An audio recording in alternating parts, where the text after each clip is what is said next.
Assalamualaikum warahmatullahi wabarakatuh. Kami dari kelompok 1, pada kesempatan kali ini kami akan melakukan presentasi dengan judul Kedatangan Bangsa Asing ke Indonesia. Adapun anggota kelompok 1 yaitu yang pertama Asri Apri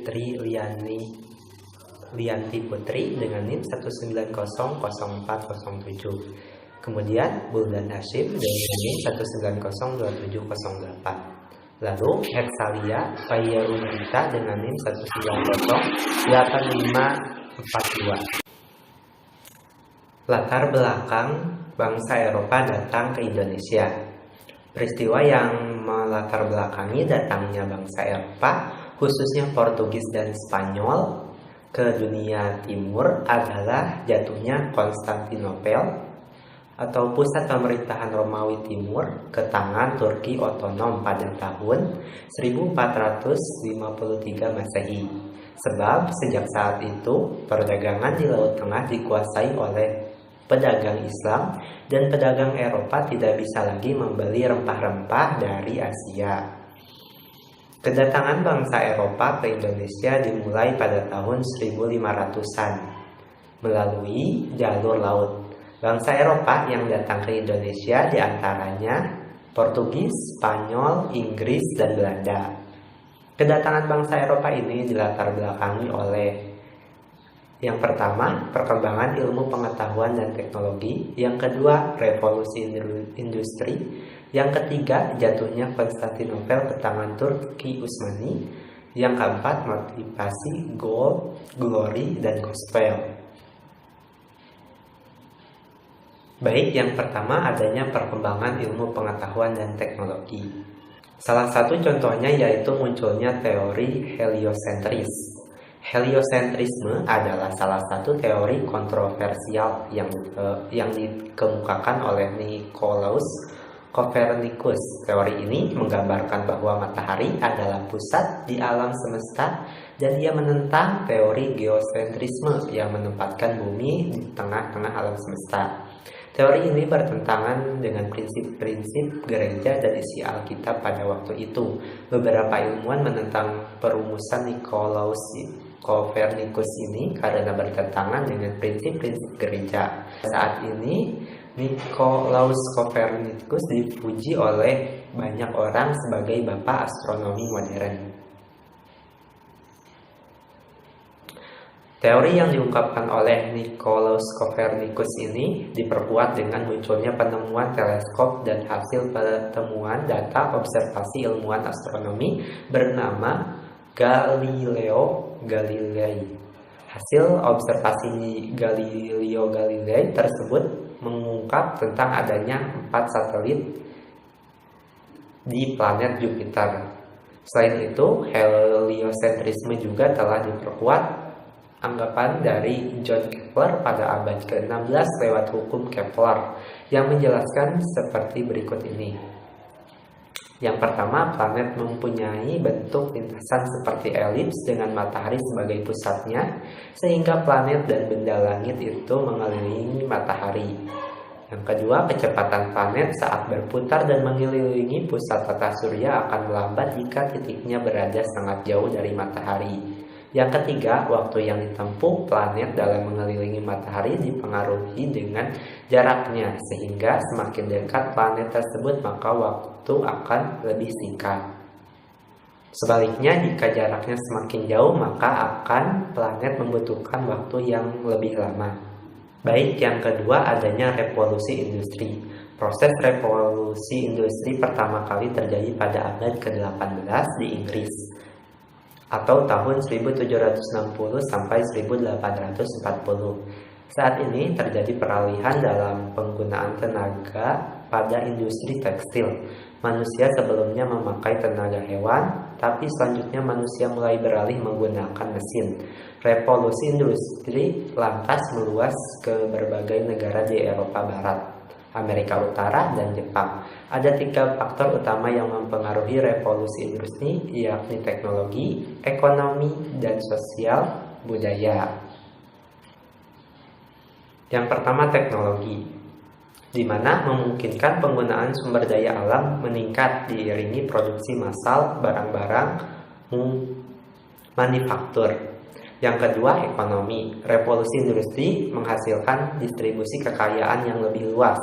Terjadi pula penurunan nilai tanah sebagai sumber kekayaan, di samping peningkatan produksi industri dan perdagangan internasional. Yang ketiga, sosial. Pertumbuhan kota, perkembangan gerakan kelas pekerja, dan munculnya pola otoritas baru turut jadi faktor yang mempengaruhi revolusi industri. Yang keempat, budaya. Adanya transformasi budaya baru. Para pekerja memperoleh keterampilan baru dan khas, dan hubungan mereka dengan pekerjaannya mulai bergeser. Sebelum melanjutkan materi dari Buldansyah, izinkan saya memperkenalkan diri. Nama saya Asri Apritri Lianti Putri dengan NIM 1900407. Latar belakang kedatangan bangsa asing yang ketiga adalah jatuhnya Konstantinopel ke tangan Turki Utsmani. Sejarah jatuhnya Konstantinopel bermula dari penyerangan Konstantinopel oleh Sultan Utsmani Muhammad II pada tahun 1453. Sultan Utsmani Muhammad II ini bergelar Al-Fatih. Konstantinopel adalah ibu kota Kekaisaran Romawi Timur. Konstantinopel juga merupakan pelabuhan transit perdagangan antara Asia dan juga Eropa. Letak Konstantinopel yang strategis menyebabkan bangsa-bangsa di sekitarnya banyak yang ingin menguasai, termasuk umat Islam. Umat Islam termotivasi mengembangkan peradaban Islam dan mengambil wilayah strategis seperti Konstantinopel untuk mempermudah proses penyebaran agamanya. Jatuhnya Konstantinopel ke tangan Turki Utsmani membawa dampak buruk bagi bangsa-bangsa Eropa, terutama dalam bidang perdagangan.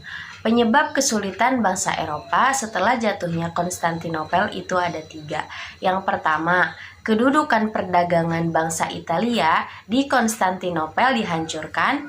Yang kedua, daerah Konstantinopel tertutup untuk perdagangan. Dan yang ketiga, Konstantinopel tidak boleh dijadikan sebagai lintas barang dagangan dari Asia. Kebijakan pemerintah Turki Utsmani ini mengancam kehidupan ekonomi bangsa Eropa Barat dan juga bangsa Eropa Timur. Jatuhnya Konstantinopel ke tangan Turki Utsmani juga membawa dampak pada penjelajahan samudra. Penjelajahan samudra bangsa Eropa didukung oleh penemuan kompas, teropong, dan juga peta. Penjelajahan samudra dipelopori oleh bangsa Portugis karena rakyatnya terbiasa berperang dengan Moor dan punya pelabuhan yang baik seperti Lisabon, Porto. Penjelajahan samudra bertujuan untuk menemukan dunia baru dan menguasainya, baik dari sisi ekonomi, politik, bahkan agama. Dunia baru yang dimaksud adalah wilayah atau bagian dunia di sebelah timur Eropa. Daerah timur ini dikenal sebagai penghasil rempah-rempah. Lalu latar belakang masuknya bangsa asing yang keempat adalah adanya motivasi, gold, glory, dan juga gospel. Penjelajahan samudra yang dilakukan bangsa-bangsa Eropa sejak abad ke-15 Masehi mengusung misi gold atau kekayaan, glory atau kejayaan, dan gospel atau menyebarkan agama. Namun lebih dikenal dengan 3G yang kemudian memunculkan praktek kolonialisme dan imperialisme. Spanyol dan Portugis merupakan perintis penjelajahan samudra bangsa barat ke seluruh penjuru dunia dengan tujuan menemukan tempat-tempat baru yang nantinya menjadi awal dimulainya era kolonialisme dan juga imperialisme. Indonesia sendiri merupakan salah satu target dari kolonialisme bangsa Eropa, antara lain seperti bangsa Spanyol, bangsa Portugis, bangsa Belanda, dan juga bangsa Inggris. Umumnya, motif negara-negara tersebut menguasai Indonesia adalah karena gold atau kekayaan, yang mana Indonesia memiliki banyak sekali kekayaan rempah-rempah. Pada saat itu, rempah merupakan komoditas dengan harga jual yang sangat mahal di Eropa. Selain karena perdagangannya dikontrol oleh Kesultanan Turki Utsmani, juga belum ada jalur langsung yang dapat digunakan untuk mengirimkan rempah. Oleh karena itu, bangsa Eropa berlomba-lomba untuk menemukan jalur perdagangan alternatif agar mereka bisa mendapatkan keuntungan sebesar-besarnya. Dengan adanya semangat eksplorasi ini, perlahan-lahan muncullah semboyan gold, glory, dan juga gospel. Lalu selanjutnya ada kedatangan bangsa Eropa ke Indonesia. Spanyol dan Portugis merupakan kerajaan dengan armada laut yang kuat dan memiliki teknologi navigasi serta perlengkapan kapal yang maju dibandingkan dengan negara-negara di wilayah Eropa lainnya. Eropa mulai ekspansi dengan memonopoli perdagangan dan mengakhirinya dengan mendirikan rezim-rezim kolonial. Yang pertama ada bangsa Portugis. Ekspedisi pertama untuk mencari jalan langsung ke Indonesia dirintis oleh bangsa Portugis dan Spanyol. Orang Portugis pertama yang mencoba mencari jalan baru ke Indonesia adalah Bartolomeus Dias pada tahun 1486. Pada waktu itu, di Asia Tenggara terdapat salah satu daerah pusat perdagangan yang mana ramai dikunjungi. Daerah tersebut adalah Malaka. Sedangkan daerah sumber rempah-rempahnya adalah Maluku.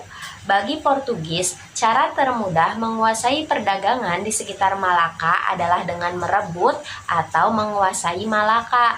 Kolonialisme Portugis di Indonesia dimulai sejak kedatangan Alfonso de Albuquerque di Maluku pada tahun 1511. Ekspansi Portugis di bawah pimpinan Alfonso de Albuquerque berhasil menaklukkan Malaka. Dari sana mereka menuju Maluku dan diterima baik oleh Raja Ternate. Mereka diperkenankan berdagang dan membangun benteng di Ternate. Lalu yang kedua ada bangsa Spanyol. Pelopor berkebangsaan Spanyol yang mencari jalan langsung ke Indonesia adalah Christopher Columbus. Christopher Columbus adalah seorang penjelajah samudra sekaligus penemu benua Amerika. Columbus merupakan bangsa kelahiran Portugis.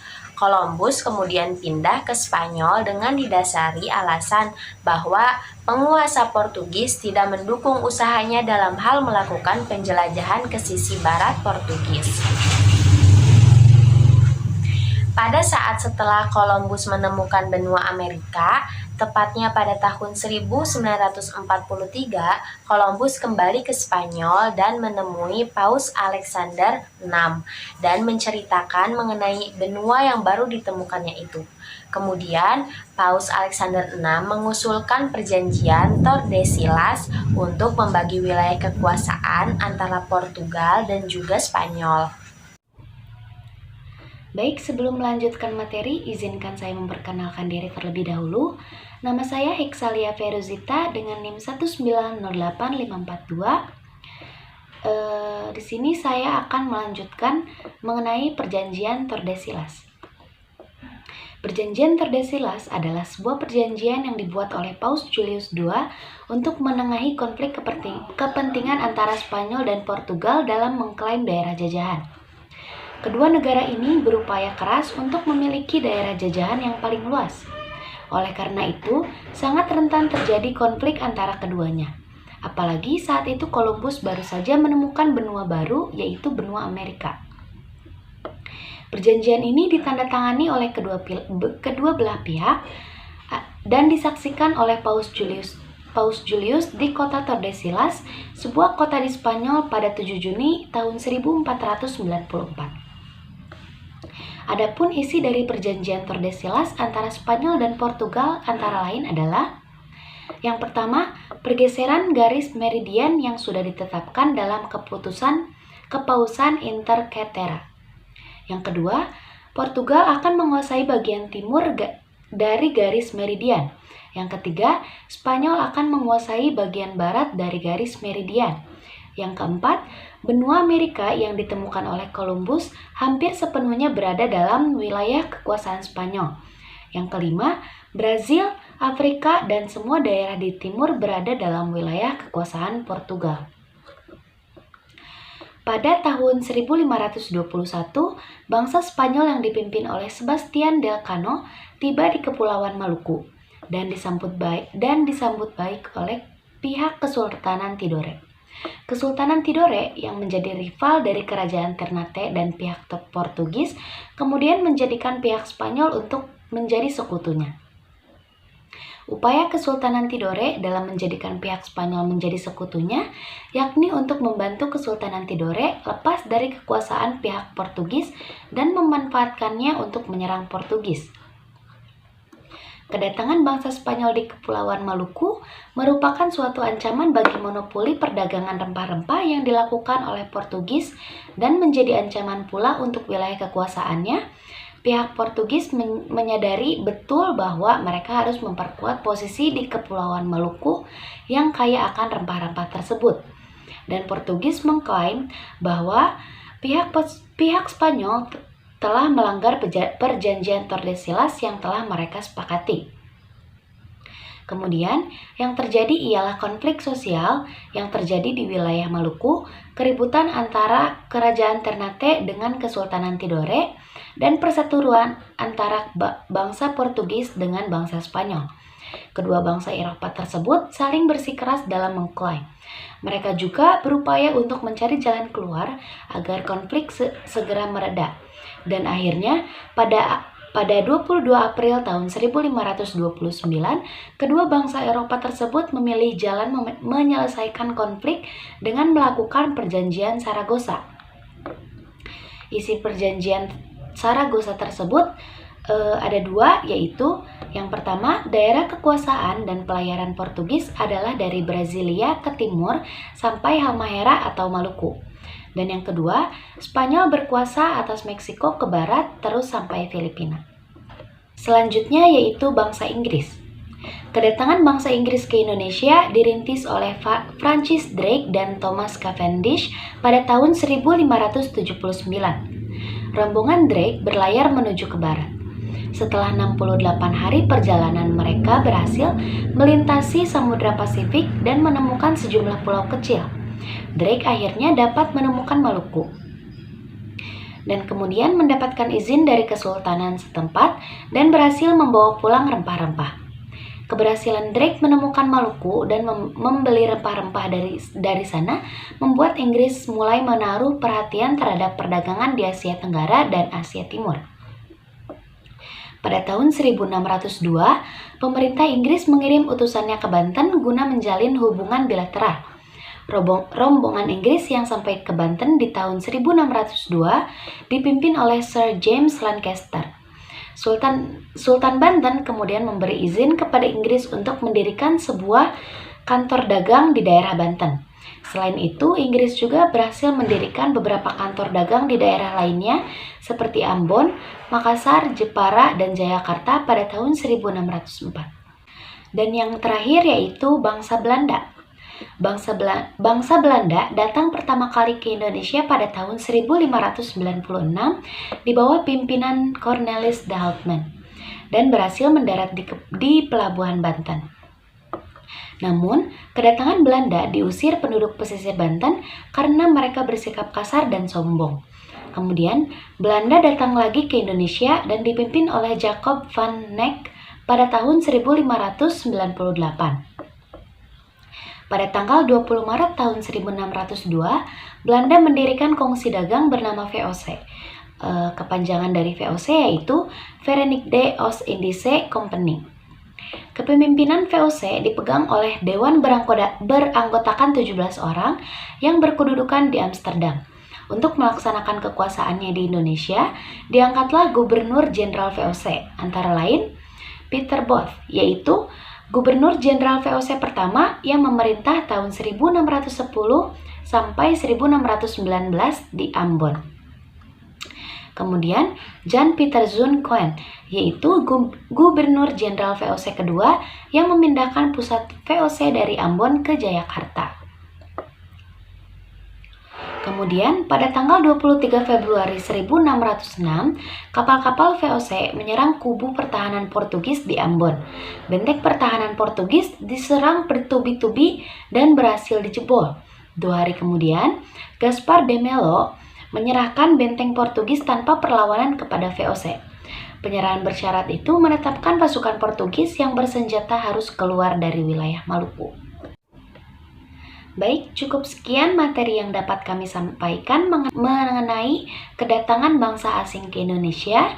Kurang lebihnya mohon maaf. Terima kasih. Wassalamualaikum warahmatullahi wabarakatuh.